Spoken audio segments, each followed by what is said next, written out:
મહાપ્રભુજીએ શ્રીનાથજીના સ્વરૂપની ભાવના બતાવી અને ત્યારબાદ અન્ય આચાર્યોએ પણ શ્રીનાથજીના અનેક પ્રકારના સ્વરૂપની ચર્ચા કરી છે. થોડોક સ્વરૂપનો પરિચય આપણે મેળવી લઈએ અને પછી ચરિત્રની ગાથા ગાઈશું. કારણ કે જન્મ કર્મ ચમે દિવ્યમ, એમ ગીતાજીમાં ભગવાને કહ્યું, મારા જન્મ અને મારા કર્મ બંને દિવ્ય છે. દિવ્ય છે એનો અર્થ લૌકિક જેવા નથી. અને એટલા માટે લૌકિક બુદ્ધિએ પ્રભુના સ્વરૂપ કે પ્રભુના ચરિત્રનું મૂલ્યાંકન ક્યારે કરવું નહીં. જો લૌકિક બુદ્ધિ પ્રભુમાં સ્થાપિત કરવા જશો ને તો પ્રભુમાં પણ દોષ દર્શન કરીને આવશે, પ્રભુમાં પણ અભાવ લઈને આવશે. ઘણી વાર નહીં આપણે નાથ દ્વારા જઈએ ને, એટલી ભીડ, લો અહીંયા તો હવે જવાય જ નહીં, આટલી ભીડમાં ધક્કા થવા. અરે એક સાધારણ કોઈ એક્ટર આવે ને તો એટલી ધક્કા મૂકીને થાય, પણ ઘરે જઈને શું કહીએ, જોઈ આવ્યો હોય ને, ત્યારે ધક્કો યાદ ના રાખે. તો જગતનો નાથ જ્યાં બિરાજતો હોય ત્યાં લોકોની ભીડ ભરાય, એમાં ક્યાં આશ્ચર્ય છે? બહુ સહજ છે, સ્વાભાવિક છે. ભીડ ત્યાં નહીં હોય તો બીજે ક્યાં છે? અને ત્યાં ભીડ હોય ને તો જ બધાનું કલ્યાણ છે. ખોટી જગ્યાએ ભીડ કરશો થોડાનું પતન થશે. પણ હું ઘણી વાર કહેતો હોઉં કે માણસની અવ્યવસ્થાને કારણે ભગવાનમાં ક્યારે અભાવ લાગવો નહીં. તમે બ્રજમાં ગયા કે કોઈ તીર્થ સ્થાનમાં ગયા અને ત્યાં ક્યાંક કોઈ ગંદકી દેખાય, અવ્યવસ્થા દેખાય, તો એ માણસોની અવ્યવસ્થા છે. એને કારણે ભગવાન જોડે વેર નહીં બાંધો. લોકો શ્રીનાથજી જોડે વેર બાંધીને આવી જાય, લોકો ગિરિરાજજી જોડે વેર બાંધીને આવી જાય, લોકો યમુનાજી જોડે વેર બાંધે. એક બધા કહે અમે શું બગાડ્યું છે?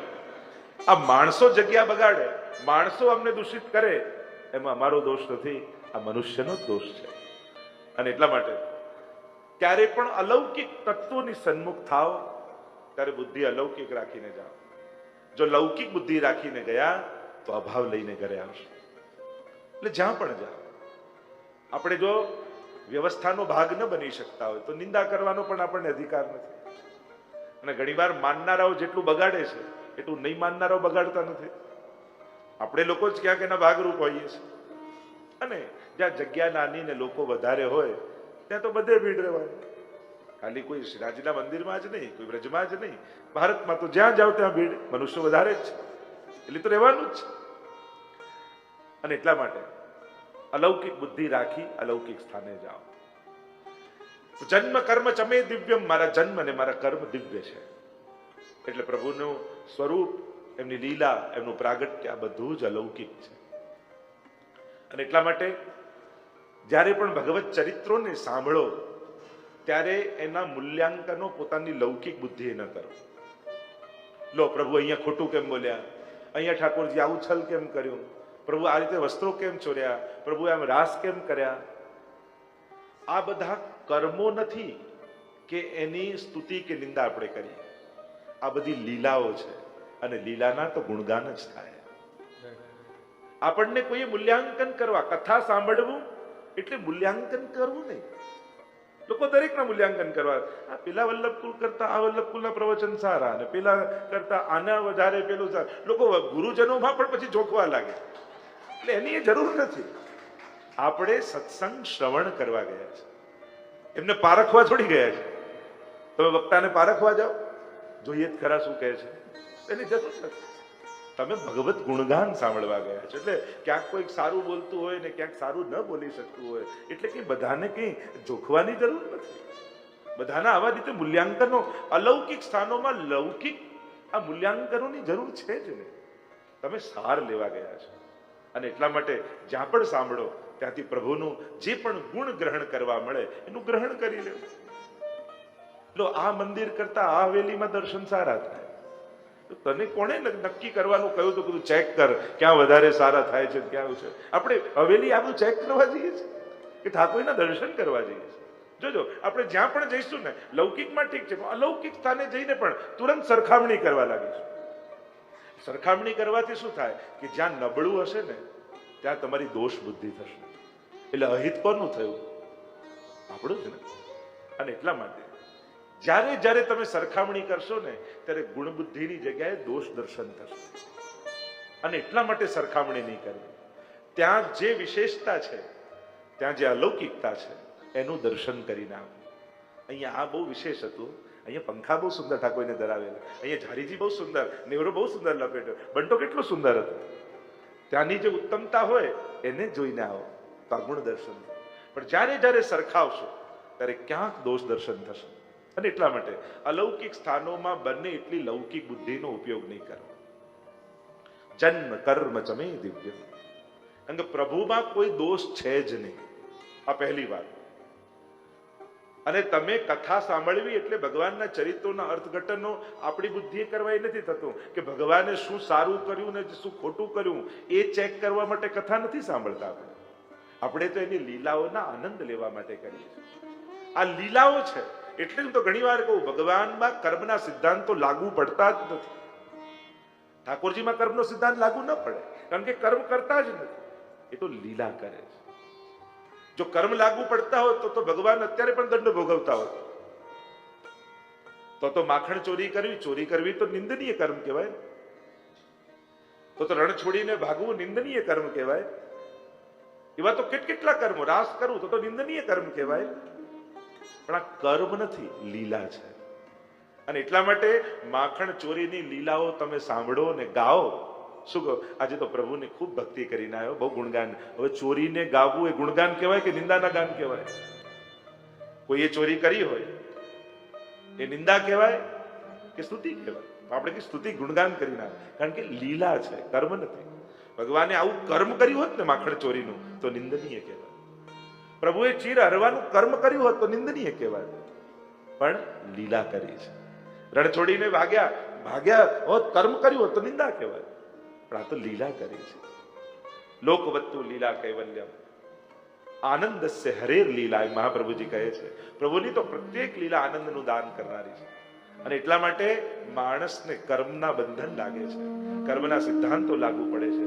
પ્રભુ લીલા કરે છે એટલે એની લીલાને કર્મ રૂપે જોશો તો દોષ બુદ્ધિ ભગવાનમાં આવશે. સૌથી પહેલા ભગવાનને ભગવાન રૂપે સ્વીકારો. કોઈ મહાન વ્યક્તિ હતા અને આદર્શ વ્યક્તિ, આધુનિક, તમે જ્યારે સાહિત્યકારોને વાંચશો, અત્યારે ખતરો શું થઈ ગયો છે, આધુનિક સાહિત્યકારો પુરાણોની કથાઓને પોતાની રીતે લખવા લાગે છે. અને એનાથી શું થાય છે, ઈશ્વરની લીલાઓને એ મનુષ્યના કર્મોની જેમ મૂલ્યાંકનો કરવા લાગે છે. અને એને વાંચવાને કારણે આધુનિક વ્યક્તિઓમાં ભગવાન માટે પણ દોષ દર્શન આવે છે. અને કંસ અને રાવણ માટે દયા ભાવ જાગે છે.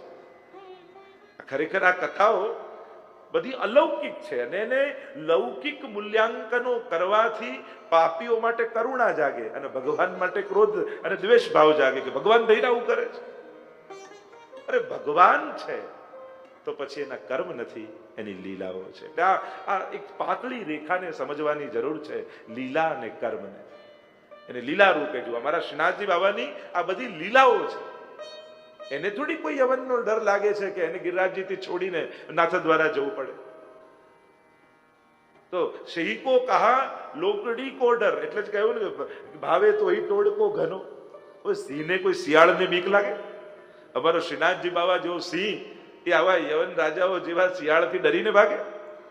આ તો અજબ કુંવરી બાઈના મનોરથો પૂરા કરવા છે, એટલા માટે શ્રીનાથજી બાબા નાથ દ્વારા પધાર્યા છે. તો આ બધી લીલાઓ છે.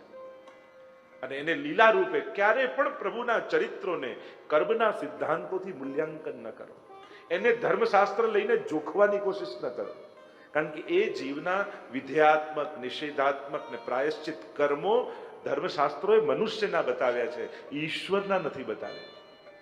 આ જેટલા પણ સિદ્ધાંતો ધર્મશાસ્ત્રોએ કયા છે એ મનુષ્ય માટે કયા છે. અને ભગવાન મનુષ્ય નથી, એ ઈશ્વર છે.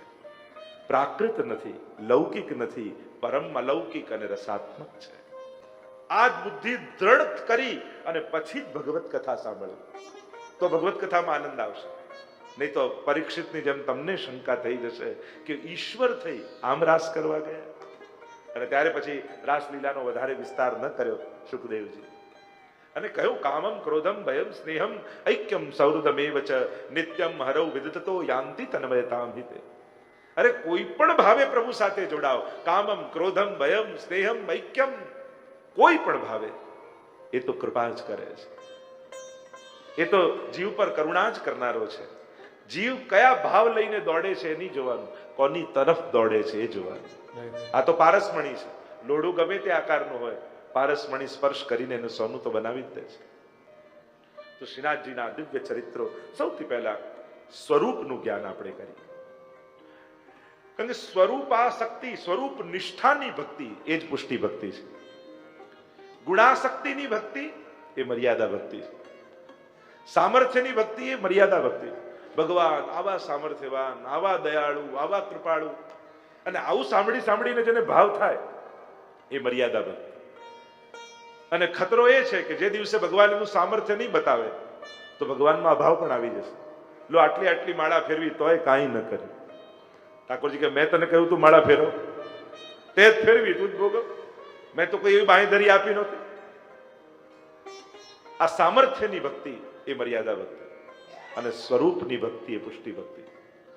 પ્રભુ ગમે તેટલા તમે કઠોર થાવ, અમને આમ અડધી રાતના છોડીને આપ જતા રહો, અમે તો આપને પ્રેમ કરતા રહીશું. ભલે ને અમને તડપાવો, અમારા મનોરથોને પૂર્ણ ન કરો, પણ અમારો રંચક સ્નેહ પણ આપ ઘટાડી નહીં શકો. તમારામાં તાકાત હોય તો હાથ છોડાવીને તમે ભાગી શકો છો, પણ તાકાત હોય તો અમારા દિલને છોડાવીને ભાગો. ભૈયા છુડાએ જાત હો નિર્બલ જાની મોહે, અગર હૃદય છુડા કે ભાગ સકો તો મરદ બખાऊं तो. सुदास जी ने कहा ना कि हाथ छुड़ा के तो भाग सकते हो, आप नटखट हो, बालक हो, मैं वृद्ध हूं, पर आप में ताकत हो तो मेरे हृदय में से भाग कर बताओ प्रभु. પણ પ્રભુમાં એ તાકાત નથી કે ભક્તના હૃદયમાંથી ભાગી શકે.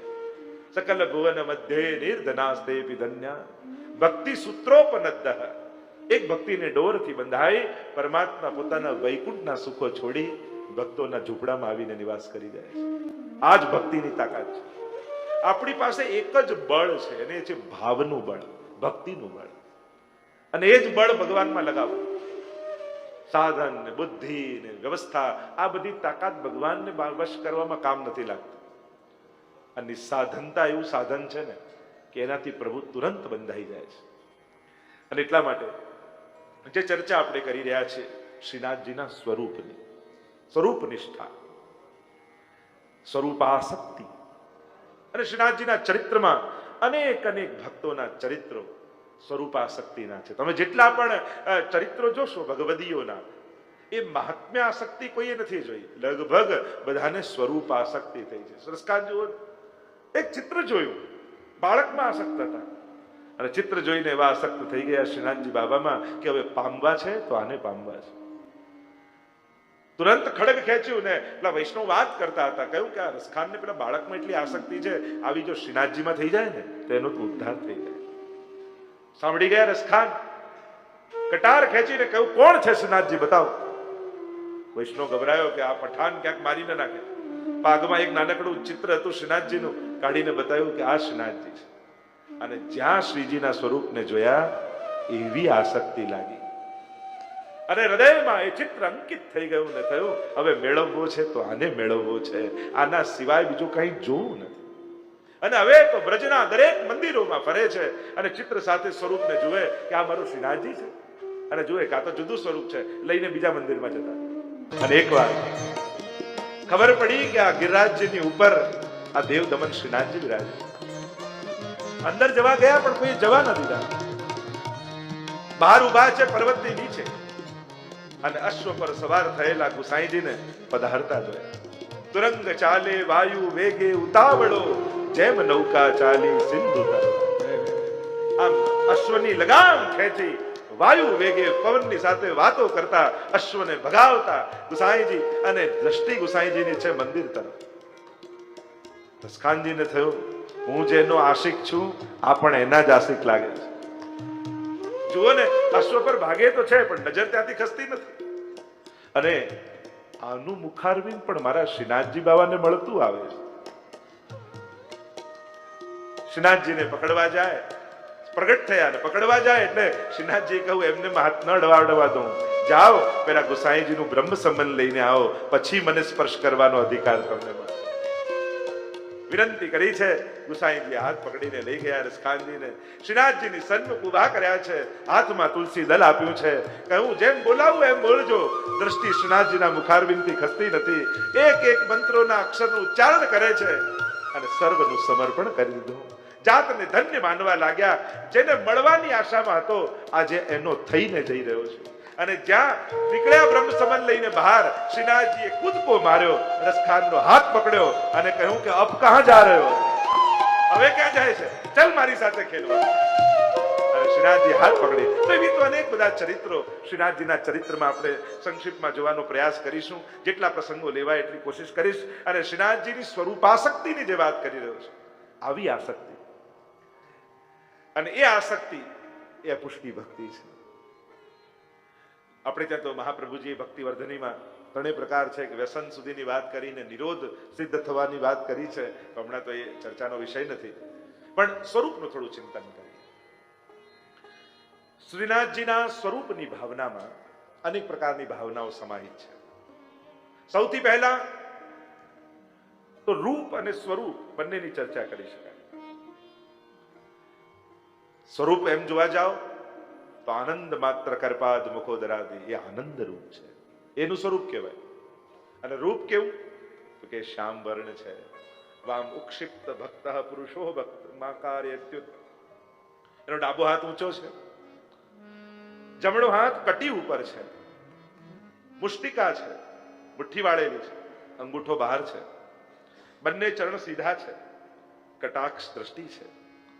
અને ગિરિરાજની કંદરાની નિકુંજના દ્વાર ઉપર ઉભા રહી નિજ ભક્તોને ઊંચો હાથ કરીને બોલાવી રહ્યા છે. એવો એક એનો ભાવ, જે સ્વરૂપની ભાવના આપણે આપણા દ્વારકેશજી પણ સ્વરૂપ ભાવના દેખ્યો રી મેં શ્યામ સ્વરૂપ, શ્રીનાથજીના સ્વરૂપની ભાવના દેખ્યો રી મેં શ્યામ સ્વરૂપ. અને શ્યામ સ્વરૂપ એટલે કાળા તો કહીએ, પણ આપણે ત્યાં શ્યામ વર્ણ પણ બે પ્રકારનો કયો છે શાસ્ત્રોમાં. ભગવત સ્વરૂપો માટે વિશેષ, પ્રાય કૃષ્ણ સ્વરૂપ માટે જ્યારે આપણે ચર્ચા કરીએ છીએ ત્યારે કૃષ્ણ સ્વરૂપને મેઘ શ્યામ રૂપે કહેવાતું છે. જેમ યમુનાજી માટે પણ મહાપ્રભુજી યમુનાષ્ટકમાં આજ્ઞા કરે છે, ઘના ઘન નિભે સદા ધ્રુવ પરાશરા વિષ્ણુ. મેઘ શ્યામ જેવું સ્વરૂપ. આપણે ત્યાં બે પ્રકારના શ્યામ સ્વરૂપો કહેવામાં આવ્યા, એક મેઘ શ્યામ અને બીજું રક્ત શ્યામ, લાલાશ જેવું શ્યામ. અને શ્રીનાથજીનું સ્વરૂપ એ મેઘશ્યામ સ્વરૂપ નથી, રક્ત શ્યામ વર્ણ. જ્યારે શ્રીનાથજીના શ્રીઅંગના તમે દર્શન કરો ત્યારે એ કાળા વાદળ જેવું મેઘશ્યામ નથી. કૃષ્ણનું સ્વરૂપ એ રીતે કહેવાયું છે, પણ શ્રીનાથજીનું સ્વરૂપ રક્ત શ્યામ છે, લાલાશ જેવો શ્યામ રંગ શ્રીનાથજી બાબાનો છે. જ્યારે શ્રીઅંગના તમે દર્શન કરો ત્યારે ખ્યાલ આવે, લાલ રંગ એ અનુરાગનો રંગ છે. અને એ રંગે રંગાયેલા ને એની પાછળ બીજી પણ અન્ય ઘણી બધી ગૂઢ ભાવનાઓ છુપાયેલી છે સ્વરૂપ ભાવનાઓમાં. અને એટલા માટે યમુનાજી મેઘ શ્યામ છે, પણ શ્રીનાથજી રક્ત શ્યામ છે. આપણે ત્યાં સ્વરૂપની પ્રધાનતાની પણ વિશેષતા છે. જેમ આપણે ત્યાં પ્રભુ શ્યામ એમ કહેતા, છતાંય લાલનનું સ્વરૂપ લાવીએ છીએ તો પંચધાતુનું ગૌરવર્ણનું હોય છે. કેમ શ્યામ નથી લાવતા? કારણ કે પ્રભુ શ્યામ ભલે છે પણ રાધાજીના આવેશ વાળા છે, એટલે પીત રંગના હોય છે. અને બલદાઉજી ગૌર વર્ણના છે. બલદાઉજીનું વર્ણ ગૌર છે, પણ પુષ્ટિ માર્ગમાં જ્યાં પણ દાઉજીનું સ્વરૂપ હોય એ શ્યામ વર્ણનું, કારણ કે દાઉજી પ્રભુના આવેશ વાળા છે, એટલે ભગવદ રૂપ છે. અને એટલા માટે આ સ્વરૂપને જો ચાંદીનું સ્વરૂપ જલ્દી પૂછતા નથી આપણે, પંચધાતુનું જેમાં પીત રંગ ઝલકાતો હોય એવા વર્ણના પ્રભુને પધરાવવામાં આવે છે. કે જ્યારે પ્રભુ રાધાજીનું સ્મરણ એટલી હદે કરે છે કે સ્મરણ કરતા કરતા કરતા પોતે રાધા વર્ણના થઈ જાય છે, સ્વામીજીના વર્ણના થઈ જાય છે. એવા પ્રભુ આપણે ત્યાં બિરાજે છે. એટલા માટે જુદા સ્વામીજી પણ નથી પધરાવતા. ઘણા લોકો કે આમના સ્વામીજી કેમ નહીં? આપણે ત્યાં તો સર્વભાવની સેવા છે. તો સર્વભાવની સેવા છે એમાં સ્વામીજીનો ભાવ પણ ઠાકોરજીની અંદર છે. એ કેવલ પ્રભુ નથી, શ્રી કૃષ્ણ છે. દરેકની આગળ શ્રી બાલકૃષ્ણલાલજી, શ્રી મદન મોહનલાલ એમ જોવા જાઓ તો દરેકની ક્યાંક પ્રધાન રૂપે સ્વામીજી સાથે બિરાજતા હોય, પણ ક્યાંય સ્વામીજી સાથે ન બિરાજતા હોય તો એમની માનવું કે ઠાકોરજી એકલા છે. સ્વામીજી એમની ભીતર બિરાજે, એમના રોમ રોમમાં બિરાજે. ભલે લાલનનું સ્વરૂપ હોય, લાલનનું જ સ્વરૂપ હોય છતાંય કઈ બાલભાવથી જ આપણે સેવા કરીએ છીએ. પ્રધાન ભાવ ભલે બાલ ભાવ. મહાપ્રભુજી સમજાવે છે સર્વ ભાવે ન ભજનીયો વ્રજાધિપ, સર્વદા સર્વ ભાવે. નહીં તો નિકુંજના મનોરથમાં બાલકૃષ્ણલાલજી પધરાવા જ ના જોઈએ, કુંજના મનોરથ કરવા જ ના જોઈએ, બાલકૃષ્ણલાલજીના હિંડોળાના મનોરથ કરવા જ ના જોઈએ, ખાલી પલ્લામાં જ પધરાવા જોઈએ. અરે આ તો બાલકૃષ્ણલાલજી છે. પણ આપણે ત્યાં વિરુદ્ધ ધર્માશ્રયથી ઠાકોરજી બિરાજે છે. એ જે ક્ષણે બાલક છે એ જ ક્ષણે કિશોર પણ છે. એ સદાય કિશોર પણ છે ને સદાય બાલક પણ છે. અને એટલા માટે લાલન બિરાજતા હોય તો ક્યારે એવો તાપ ન કરતા કે સ્વામીજી નથી, છે એમના રોમ રોમમાં વ્યાપેલા છે. અને એટલા માટે પુષ્ટાવતી વખતે કયું ભગવત સ્વરૂપ પધરાવવું એનો પણ આપણે ત્યાં વિવેક છે. એ તમે પાષાણનું પધરાવો, એ તમે ધાતુનું પધરાવો, કે તમે ચિત્રજીનું પધરાવો, પણ એમાં કયા ચિહ્નો હોવા જોઈએ, કેવા ચિહ્નો હોવા જોઈએ. ખરેખર તો લાલનનું પણ સ્વરૂપ લાવીએ ને આપણે ઘણી વાર કહ્યું અહીંયા ચરણનું ચિહ્ન હોય છે વક્ષસ્થળ પર, એ મૂળ પુષ્ટિ સ્વરૂપમાં ન હોય. આપણે ત્યાં એ કહ્યું છે મૂળ પુષ્ટિ જે ભગવત સ્વરૂપો છે, જે પ્રાચીન સ્વરૂપો છે એમાં ભૃગુલાંછન નથી હોતું. તો આપણે ત્યાં બિરાજતું ભગવત સ્વરૂપ સર્વ ભાવો સાથે બિરાજે છે. તો જે મૂળ વાત પર શ્રીનાથજીના જે સ્વરૂપની ચર્ચા કરી રહ્યા છે, તો શ્રીનાથજીનું સ્વરૂપ, એનો વર્ણ એ રક્ત શ્યામ છે, લાલાશ જેવો શ્યામ છે.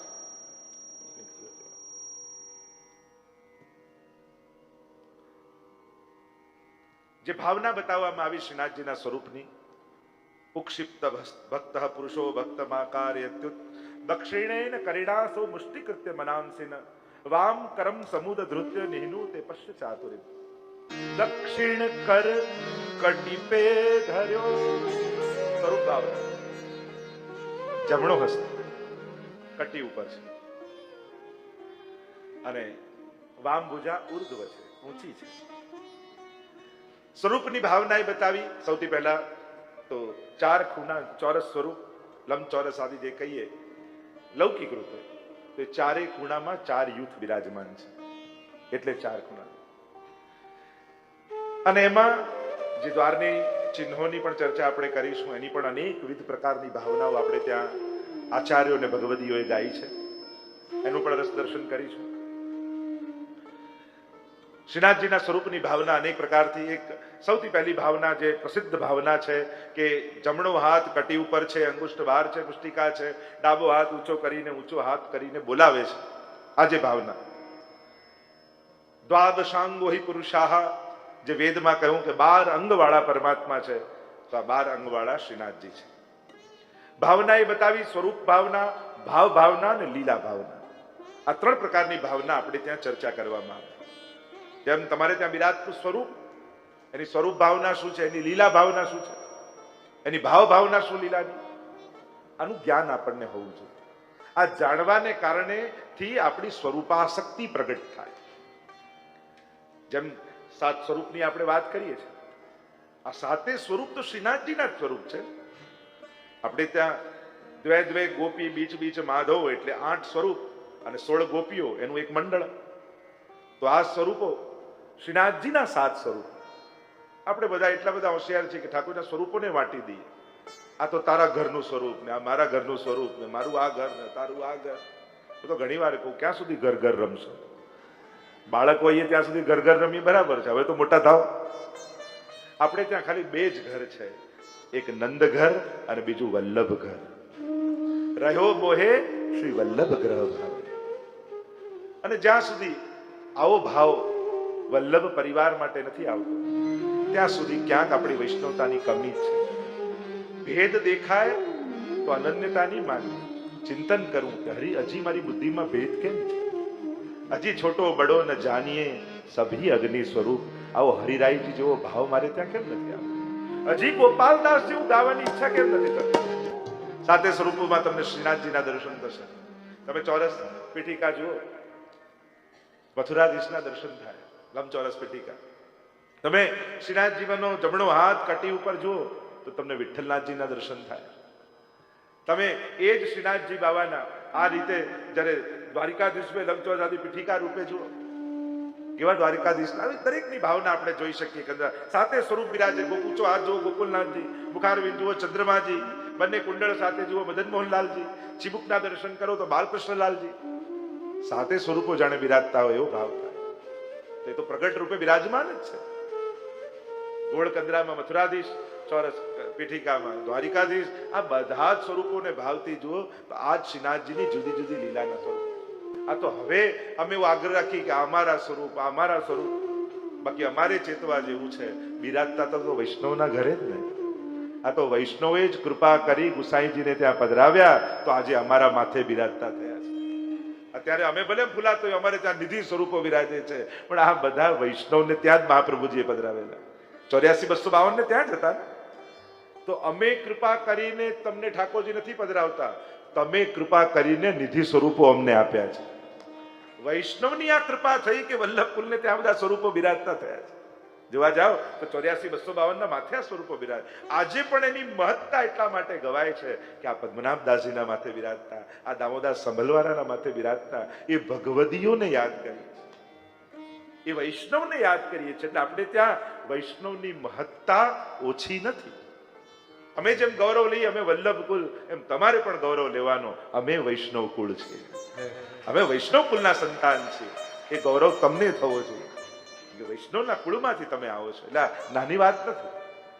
એટલે ભગવત સ્વરૂપો પર ઘણીવાર કહી કે અમારો હક, ત્યારે મને વિચાર આવે કે વૈષ્ણવનો હક તો પહેલા છે અમારા કરતા પણ, કારણ કે વૈષ્ણવના માથે મહાપ્રભુજીએ પધરાવેલા અને એમને ત્યાંથી અમારે ત્યાં આવેલા આ બધા સ્વરૂપ. કેમ કહી શકાય કે એમનો હક નથી? આ બધા ભગવત સ્વરૂપો કેવા કૃપા કરીને બિરાજ્યા છે આ ભગવદીઓ ઉપર. એમણે સેવીને આ સ્વરૂપોને પ્રગટ રૂપ પ્રાપ્ત કરાવ્યું છે. અનેક અનેક ચરિત્રોની ભાવનાઓ તો છે. તો એ સાતે સ્વરૂપો શ્રીનાથજીની જ ભિન્ન ભિન્ન લીલાના સ્વરૂપો છે. એટલે મૂળ જે મારે કહેવાનો ભાવ સ્વરૂપ ભાવના, લીલા ભાવના અને ભાવ ભાવના, આ ત્રણેયનો ખ્યાલ દરેક આપણા આ બધા આરાધ્ય સેવ્ય આપણા નિધિ સ્વરૂપો માટે અને તમારા ઘરે તમારા માથે બિરાજતા સ્વરૂપો માટે પણ હોવું જોઈએ. ઘણીવાર લોકો કે એ જ શ્રીનાથજી તમારા ઘરે બિરાજે, શ્રીનાથજી જવાની શું જરૂર છે? અરે એ જ બિરાજે છે એટલે જ તો ત્યાં જવું પડે.